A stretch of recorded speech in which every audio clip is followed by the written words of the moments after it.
지난 3주간 우리가 복음이라는 주제로요.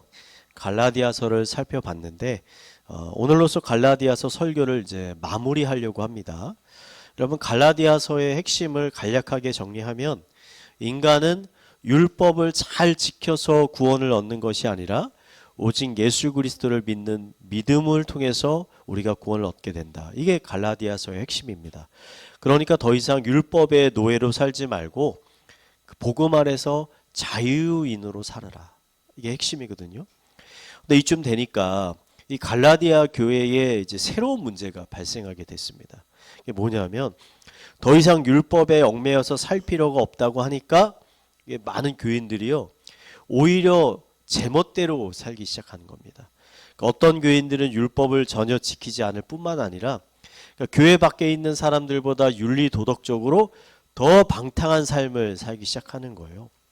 그러니까 바울이 13절에 이렇게 방탕한 삶을 살고 있는 자들에게 이렇게 경고합니다.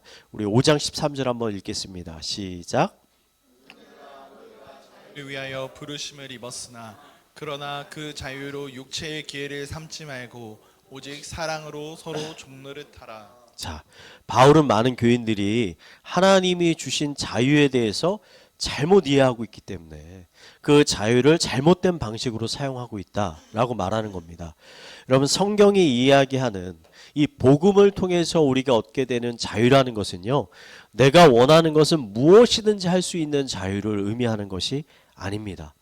여러분, 자유를 이렇게 정의하고 싶어 하는 것은 사탄입니다. 사탄. 에덴 동산에서 뱀의 형상으로 이제 아담과 하와에게 나타난 사탄이 이렇게 유혹하잖아요. 그러니까 너희는 에덴 동산에 있는 모든 과일을 먹을 수 있는 자유가 있지 않냐. 심지어 하나님이 금지하신 선악과도 먹을 수 있는 자유가 너희에게 있지 않느냐. 그러니까 너희가 그 자유를 사용해라. 한번 선악과를 먹어봐라.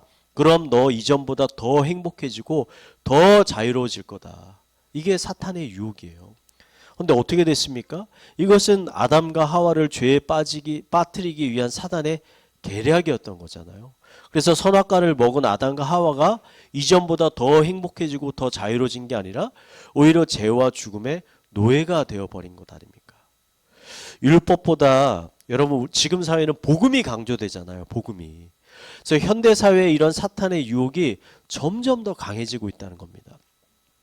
그래도 한국 사회는 오랫동안 우리가 유교 문화권에 있잖아요. 그래서 이 성경과 같은 경전의 말씀을 읽고 그 뜻에 순종하고자 하는 경향이 이 한국 사람들이 굉장히 강했습니다.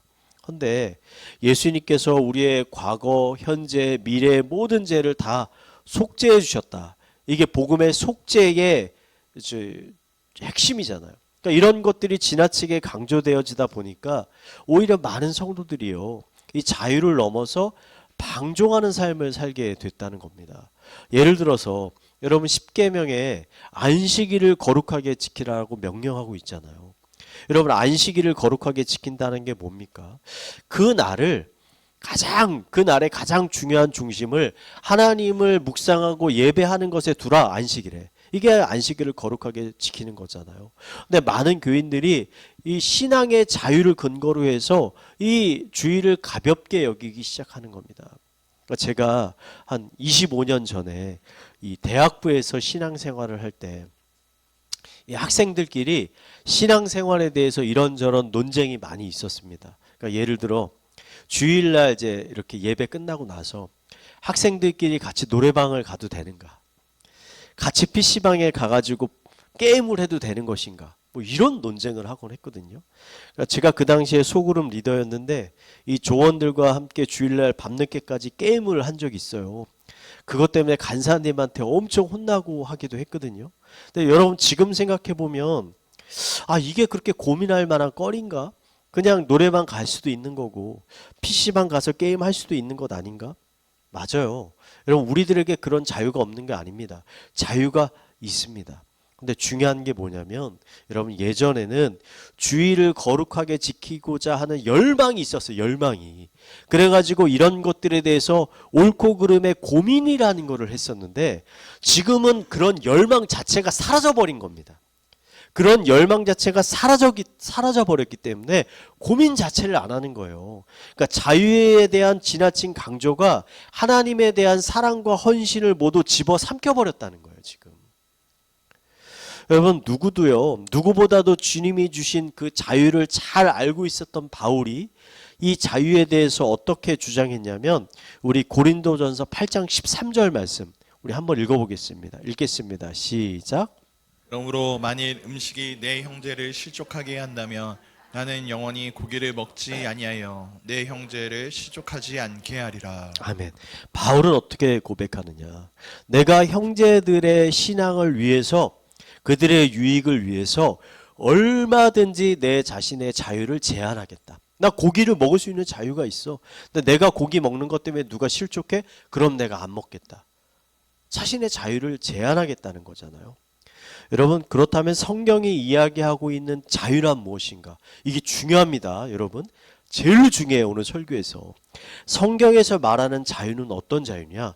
이전의 삶을 거부하고 새로운 삶을 선택할 수 있는 자유예요. 여러분 잘 들으세요. 이전의 삶을 내가 거부하고 새로운 삶을 선택할 수 있는 자유가 생겼어요. 여러분, 이전의 삶이라는 건 뭐냐면 자기 중심적인 삶을 의미하는 거예요. 자기 중심적인 삶이라는 것은 자신의 마음속에 있는 욕구와 욕망을 채우는 것을 삶의 가장 중요한 것으로 생각하는 거예요. 가장 우선순위라는 거. 그러니까 내 옆에 있는 심지어 배우자의 기쁨보다도 내 기쁨이 더 중요해. 내 자식의 기쁨보다도 내 기쁨이 더 중요해. 내 만족이 더 중요해. 여러분, 이게 자기 중심적인 삶이에요. 그러니까 바울은 이런 이기적인 삶을 사는 사람들의 특징이 뭐냐? 여러분 잘 한번 읽어보겠습니다. 갈라디아서 5장 19절에서 21절. 이게 특징입니다. 읽겠습니다. 시작.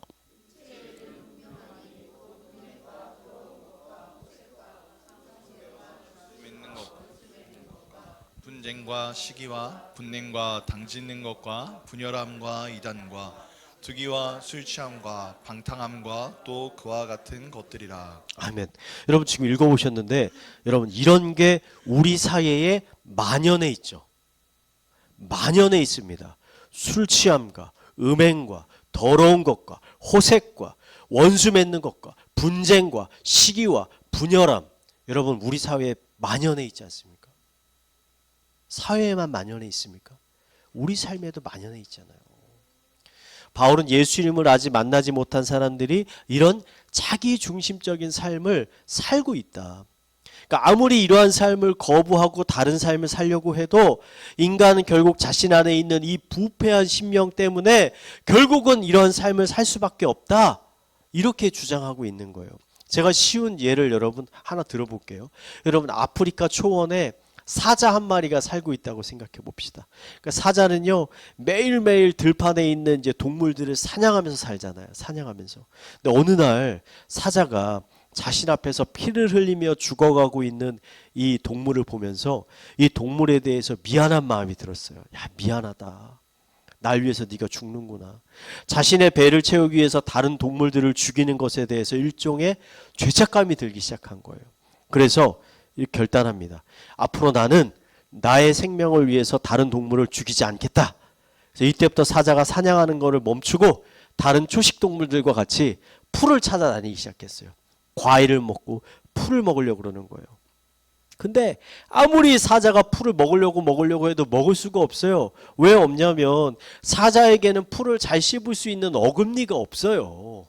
여러분, 풀은 어금니가 있는 동물이 먹을 수 있는 겁니다. 사자는 송곳니가 있잖아요. 고기를 찢어 먹으니까 먹을 수가 없는 거예요.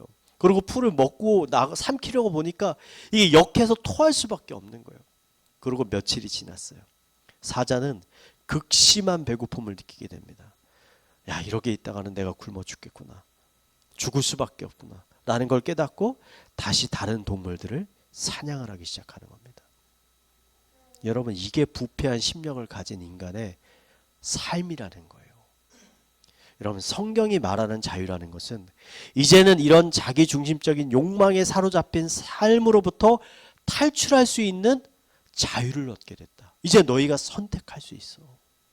어떻게 이런 일이 가능하게 됩니까? 예수님을 통해서 이제 너희가 새로운 피조물이 됐기 때문이야. 고린도후서 5장 17절 말씀 한번 읽어보겠습니다. 읽겠습니다. 시작.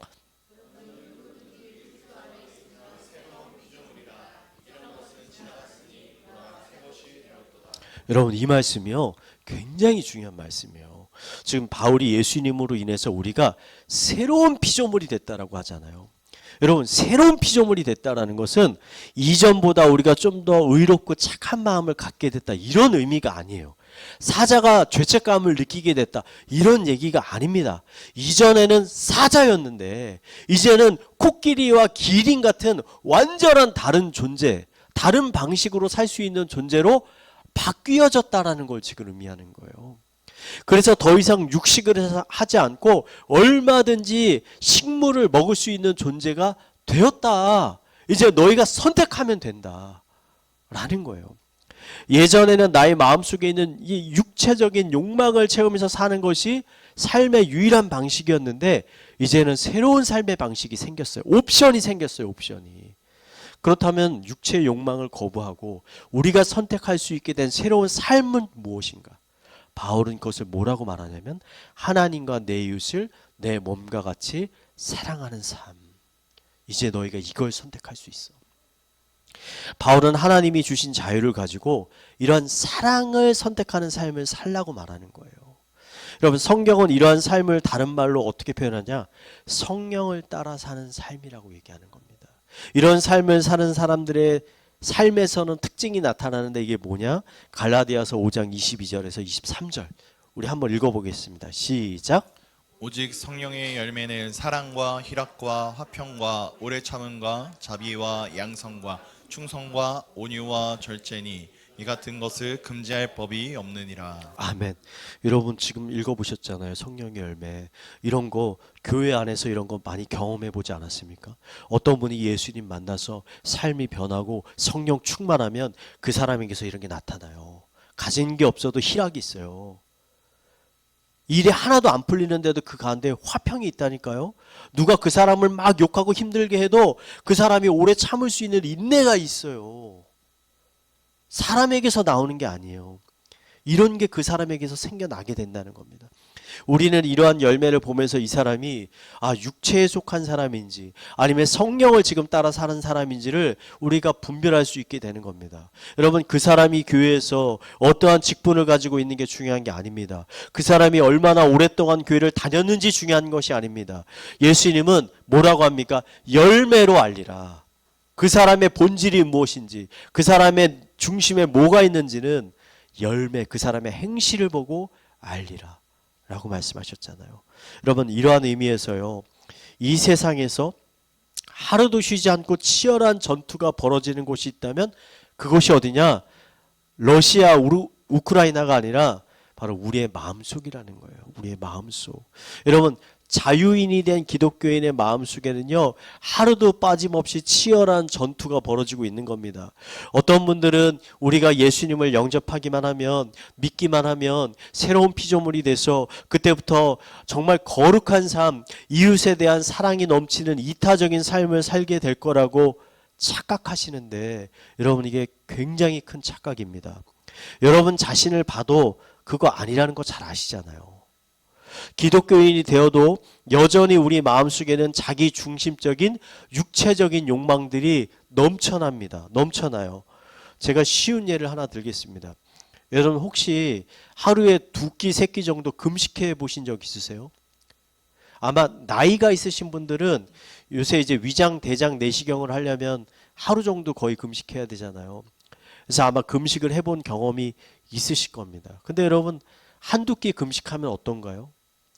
엄청 배고프잖아요. 엄청 다 먹고 싶잖아요. 근데 우리가 여러분 배가 고픈 이유가 뭡니까? 배가 고픈 이유가 음식을 안 먹어서? 아니에요. 잘 생각해 보면 음식을 안 먹어서 배고픈 게 아니라 우리 안에 위장이 있기 때문에 배고픈 거예요. 위장이 비어 있기 때문에 음식을 채워달라고 우리 뇌에 위장이 사인을 보내는 거예요. 다른 말로 말하면 우리 안에 뱃속에 위장이 있는 한 우리는 늘 음식에 대한 갈망을 가질 수밖에 없다는 겁니다. 본질적으로. 그러니까 우리가 그리스도를 만나서 새로운 피조물이 되었지만 우리는 여전히 이 세상 가운데 지금 이 육신을 입고 살잖아요. 육신을. 그렇기 때문에 우리의 육체적인 욕망이 본질적으로 늘 있을 수밖에 없다. 우리 안에. 그래서 우리의 마음은 늘 이 육체로 오는 육신의 욕망과 성령님이 주시는 거룩한 욕망 가운데 전쟁이 있을 수밖에 없다는 거. 이거는 누구도 피할 수 없어요. 사도 바울이 스스로 이걸 고백하잖아요. 나는 곤고한 사람이다. 바울은 이거를 표현했죠. 우리 로마서 7장 21절에서 23절 한번 읽어보겠습니다. 읽겠습니다. 시작. 그러므로 내가 한 법을 깨달았노니 곧 선을 행하기를 원하는 나에게 악이 함께 있는 것이로다. 내 속사람으로는 하나님의 법을 즐거워하되 내 지체 속에서 한 다른 법이 내 마음의 법과 싸워 내 지체 속에 있는 죄의 법으로 나를 사로잡는 것을 보는도다. 아멘. 여러분 이 말씀을 읽으니까 정확하게 이해가 되시죠? 이게 어떠한 의미인지. 육체의 소욕과 성령의 뜻이 서로 달라요. 그래서 둘이 항상 싸우는 거예요. 그렇기 때문에 우리의 마음이 매일매일 총알과 포탄이 날아다니는 전쟁터와 같아요. 근데 목사님, 저는 이상하게 마음이 굉장히 평안해요. 전 전쟁터 같지가 않아요. 여러분, 마음속에 아무런 전쟁이 없고 조용하다면 그 이유가 뭘까요? 한쪽이 너무 센 거죠. 거의 승리했기 때문에 전쟁이 멈춘 거잖아요. 감사하게 성령님이 승리해가지고 멈췄으면 너무나 감사한 일인데, 정반대로 많은 성도님들은 육체의 소욕이 이미 승리했기 때문에 마음이 평안한 거예요. 이런 분들은 설교를 들어도 성경을 읽어도 아무런 내적 갈등이 생기지 않습니다. 왜? 이미 그냥 엎어져 있어요. 싸울 생각을 못해요.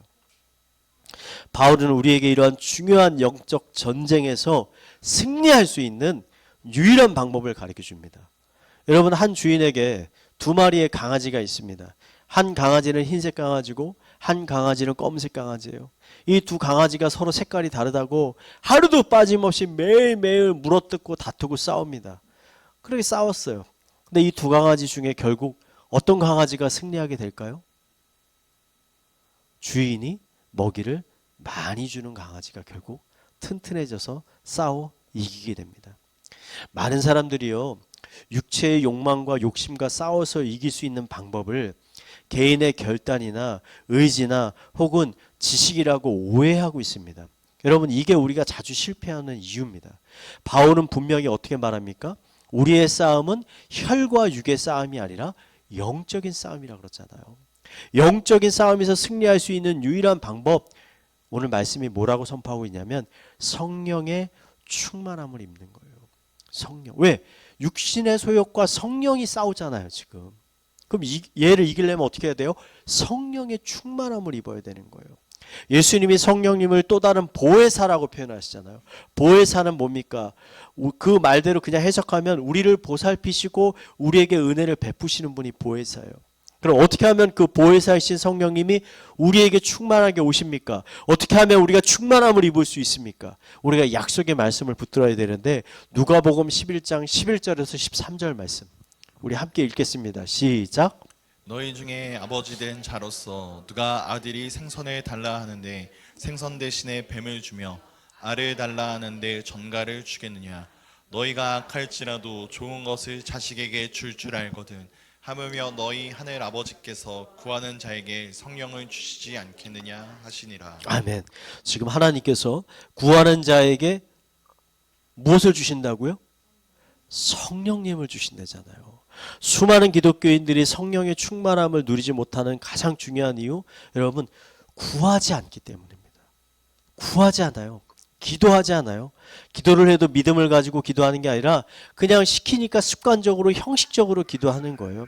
저는 기독교인들이 예배 시간에 와서 예배 시간에만 열심히 기도하는 것 별로 신뢰하지 않습니다. 진짜 중요한 건 뭐냐면요, 집에 혼자 있을 때 이 사람이 기도하는 사람인가인 거예요. 아무도 보는 사람이 없을 때 이 사람이 기도하는가. 제자들이 예수님께 기도 어떻게 하는 게 예수님 기도 잘하는 겁니까? 라고 물어봤을 때 예수님이 뭐라 그래요? 가장 좋은 기도는 뭡니까? 골방에 들어가서 홀로 하나님 앞에서 기도하는 게 최고의 기도의 모범이라고 가르쳐 주잖아요. 다른 사람들의 시선을 신경 쓰거나 아니면 교회의 다른 사람들이 하는 것을 형식적으로 따라하는 기도가 아니라 홀로 골방에 들어가 하나님 앞에 1대1로 나아가서 자신의 진실한 마음을 하나님께 쏟아붓는 기도, 그게 정말 살아있는 기도라는 거예요. 여러분, 성령님은 언제 우리에게 충만하게 임재하십니까? 성경을 보는 가운데, 예배를 드리는 가운데, 찬양을 하는 가운데, 일상 가운데 임하실 수 있죠. 하지만 제가 신앙적인 경험을 해보니까 성령님이 가장 강력하게 임하실 때는 우리가 홀로 주님 앞에 나아가 진정성을 가지고 하나님 앞에 기도할 때, 정말 우리 마음속에 깊은 곳에 있는 걸 다 토로할 때, 그리고 하나님만 온전히 의지할 때 정말 하나님의 부어주심이 있는 거죠. 여러분, 자기 중심적인 이런 육체적인 소욕과 욕망에서 벗어나 진짜 내가 자유로운 삶을 살기 원하시는 분이 있다면 여러분, 오늘부터 골방을 만드셔야 돼요. 아마 대부분 다 골방이 없으실 거예요. 골방을 만드셔야 돼요. 거기 들어가서 기도하셔야 됩니다. 기도할 때 성령님의 임재를 간절히 구해야 됩니다. 기도 시작할 때 먼저 구하세요. 하나님, 이 시간 성령님 함께 해달라고 기도하세요. 여러분, 성령님이 충만하게 임하면요, 우리들의 마음과 삶이 변화되기 시작합니다. 이전에 내게 기쁨을 주었던 육체적인 욕망들이 더 이상 내게 기쁨을 주지 않게 됩니다. 이거 중요해요. 그리고 오히려 하나님이 기뻐하시는 일들에 더 큰 기쁨과 만족을 느끼게 됩니다. 하나님의 말씀을 읽고 찬양하고 가족과 이웃들을 섬기는 일에 기쁨을 느끼게 된다는 거예요. 이게 본질적인 변화라는 거죠. 1907년 1월 14일입니다. 1907년 1월 14일 평양 장대현 교회에서 말씀 사경회를 하고 있는데, 그 말씀 사경회 가운데 성령님의 정말 강력한 임재가 있었어요. 강력한 임재.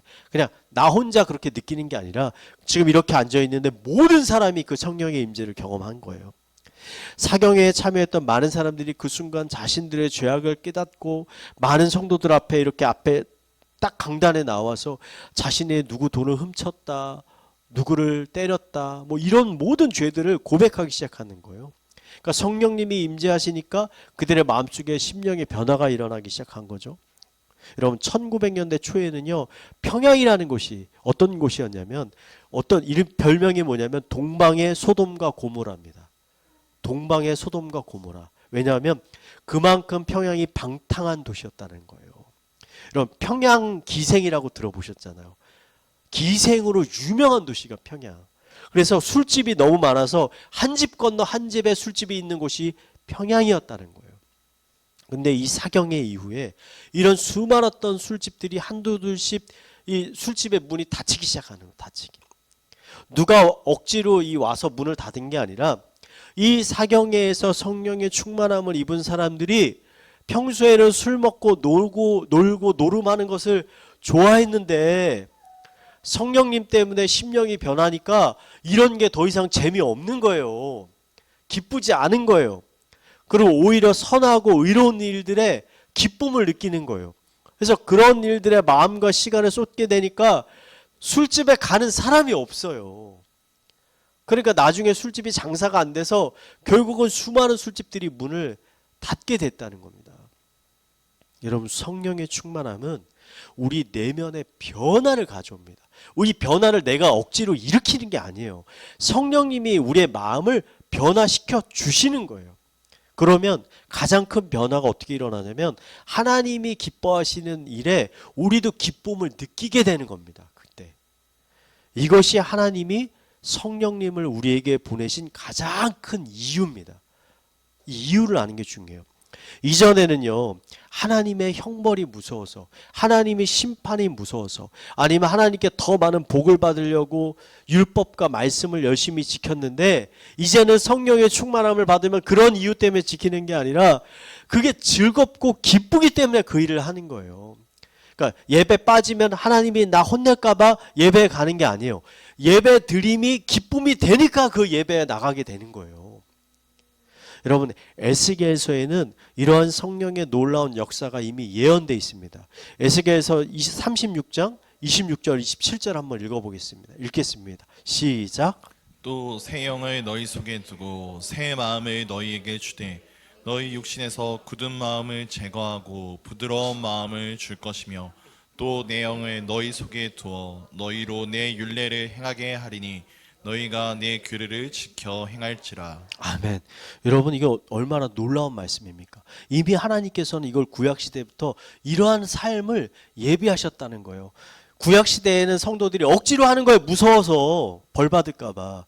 근데 그렇게 하는 걸 하나님이 원하시는 게 아니라 기쁨으로 할 수 있게 내가 너희가 혼자 하기 힘들지? 괜찮아. 내가 성령님을 보내줄게. 그럼 너희가 기쁨으로 하게 될 거야. 예비하셨다는 거야. 결혼하신 성도님들 다들 아이를 지금 낳고 키워 보셨잖아요. 다 아실 거예요. 여러분 어린아이들을 낳고 키우는데 얼마나 힘이 듭니까? 힘드시죠? 신혼부부들 지금 다. 너무 힘들어요. 많은 노력과 헌신이 필요해요. 인내가 필요해요. 근데 여러분들 중에 지금 내 아이 키우기 싫은데 안 키우면 나라에서 잡아갈까 봐 억지로 키우는 분 있습니까? 자기 자식을 억지로 키우는 분 계세요? 아마 아무도 안 계실 거예요. 아이를 키우는데 몸은 힘들어도 아이를 키우는 가운데 이 기쁨이 넘치기 때문에 이 아이가 주는 그 기쁨이 너무나 크기 때문에 지금 그 기쁨으로 아이를 키우고 계신 거잖아요. 여러분 이 기쁨 누가 준 겁니까? 여러분 안에서 결단한 거 아니잖아요. 아, 나 이제부터 아이를 기쁨으로 키우기로 결단해야지. 이런 거 아니잖아요. 그냥 우러나오는 거잖아요. 여러분 우리들의 신앙생활도 사실 똑같다는 겁니다. 예수님은 율법의 핵심이 뭐라고 하셨어요? 하나님과 이웃을 사랑하라 그랬잖아요. 이게 율법의 완성이다. 하나님과 이웃을 내 몸과 같이 사랑해라. 그들의 유익을 먼저 구하라 이런 거잖아요. 근데 잘 생각해 보세요. 인간은 본질적으로 자기 중심적이에요. 내 유익을 먼저 구하는 존재예요. 그런 존재들이 어떻게 나보다 하나님과 이웃을 먼저 사랑할 수 있어요? 그들의 유익을 어떻게 구할 수가 있어요? 내 본질을 역행하는데. 변화받지 않는 인간은 불가능한. 성령의 충만함으로 그게 가능하게 된다. 성령님이 우리 안에 하나님과 이웃에 대한 사랑의 마음을 불어넣어 주시면 몸이 힘들더라도 하나님과 이웃을 섬기는 가운데 우리 안에 놀라운 기쁨과 만족을 느끼게 된다는 겁니다. 우리들의 신앙생활이 너무나 무미건조하고 아무런 기쁨이 없고 때로는 고되고 힘든 이유는 신앙생활을요 하나님이 주시는 능력이 아니라 그냥 우리의 의지와 노력으로 하려고 하고 있기 때문에 신앙생활이 이렇게 무미건조한 겁니다. 예수님은 백성들에게 이렇게 말씀하셨죠. 진리가 너희를 자유케 하리라. 진리가 너희를 자유케 하리라. 근데 여러분 여기서 진리가 뭘까요? 예수님이 말씀하시는 진리가 뭡니까 여기서? 여러분 진리는요 성령님의 또 다른 이름이에요. 진리의 영이신 성령님이시잖아요. 다른 말로 하면 성령님께서 너희를 진정한 자유의 길로 인도할 것이다. 성령님이 오시면 너희가 자유케 되리라. 성령의 충만한 가운데 있을 때요 우리가 진정한 자유를 누리게 됩니다. 자기 중심적인 육체의 욕망에서 벗어나 기쁨으로 하나님과 이웃과 가족과 친척과 부모와 자식과 동료들을 섬길 수 있는 선한 삶을 선택할 수 있는 삶을 살게 됩니다. 여러분 이러한 삶을 갈망하신다면요 여러분 오늘부터 기도의 골방의 자리로 나아가시기 바랍니다. 골방에 들어가 하나님께 기도하시기 바랍니다. 성령님을 구하시기 바랍니다. 하나님께서 여러분에게 성령님을 보내 주실 것입니다. 성령님이 오시면 여러분의 삶의 기쁨과 만족이 넘쳐나게 될 겁니다. 감사와 사랑이 넘쳐나게 될 겁니다. 새로운 비전과 꿈을 발견하게 될 겁니다. 이러한 놀라운 은혜가 이 시간 함께하고 계시는 모든 성도님들의 삶 가운데 충만하게 풍성하게 넘쳐나게 되기를 시간 마지막으로 축원드리겠습니다.